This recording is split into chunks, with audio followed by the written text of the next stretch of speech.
Honorable Chairman of the Andhra Pradesh State Legislative Council, Honorable Speaker of Andhra Pradesh Legislative Assembly, and Honorable members of this August Legislature, it's my honor and privilege to address this joint session of the Legislature on the occasion of the budget session for the year 2026-27.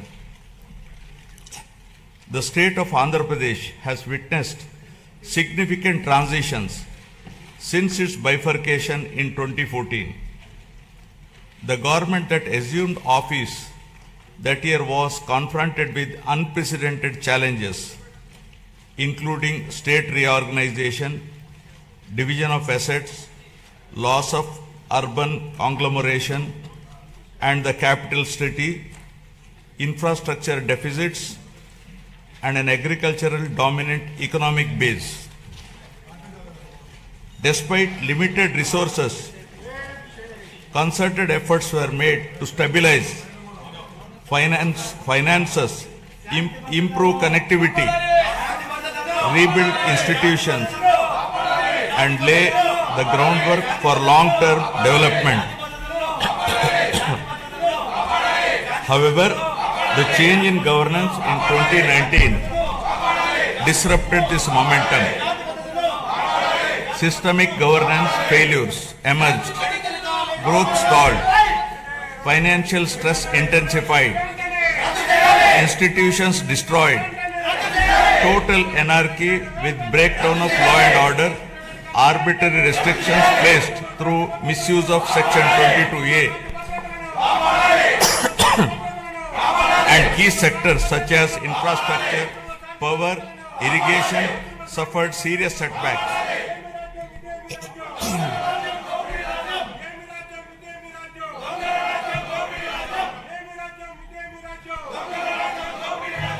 Disenchanted by these experiences, the people of Andhra Pradesh responded their faith once again in my government in 2024, granting an unprecedented mandate to rebuild the state.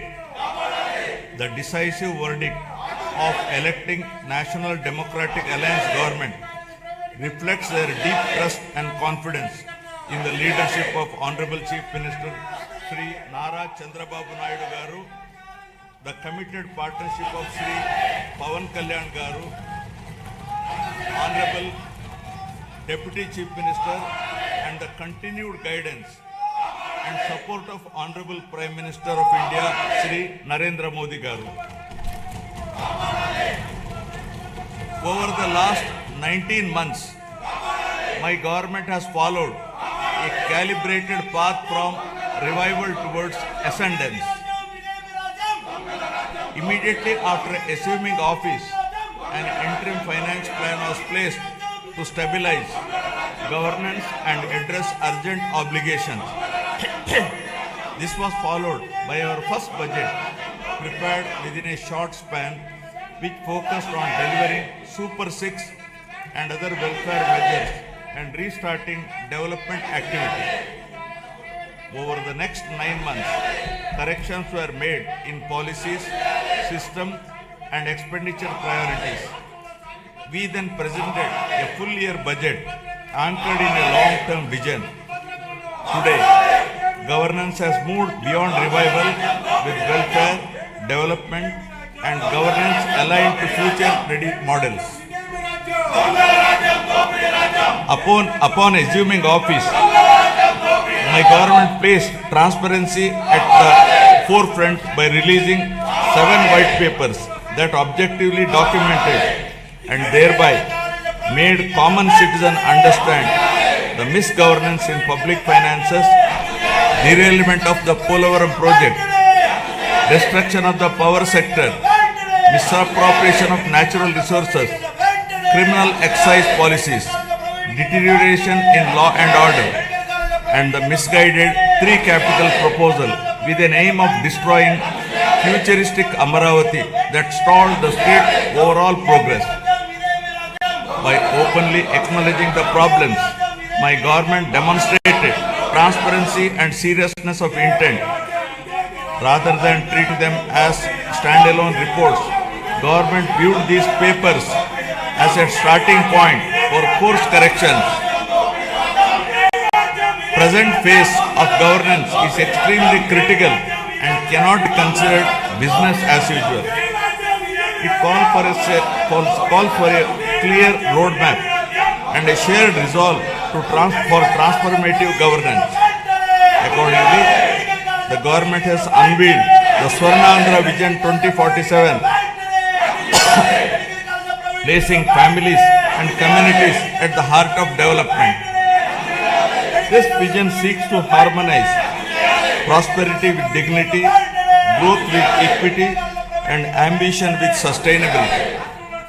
It is in this transformative journey, the state draws inspiration from the timeless wisdom of our civilizational heritage, reflected in the Pavamana mantra from the Brahadakaranyaka Upanishad. Asatoma Sadgamaya, Asatoma Sadgamaya, Tamosoma Jyotirgamaya, Mrityorma Amritagamaya. Building on this spirit of course correction, my government has articulated the Padi Sutralu as guiding principles for governance, designed to balance welfare with development and to create a virtuous circle where economic growth through sustained investments generates wealth that strengthens social well-being and social empowerment fuels sustained progress. These principles serve as a moral and administrative compass, placing people at the center of policy while ensuring fiscal prudence, institutional integrity, and long-term sustainability. To translate vision into action, a dedicated mission framework has been initiated, operating with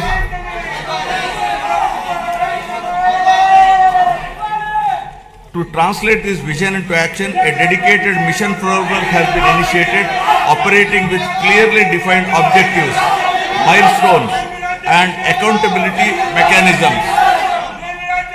Anchored in this guiding spirit, the government has proceeded with focus and resolve.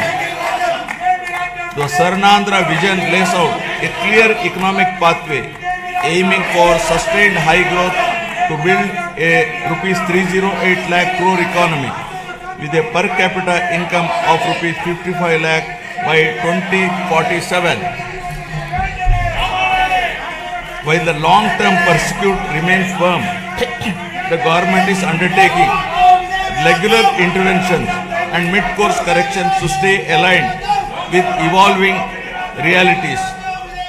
A structured review and monitoring framework has been instituted with periodic conferences of ministers, secretaries, and district collectors to assess progress, address bottlenecks, and implement timely course correction, ensuring accountability and continuity in execution.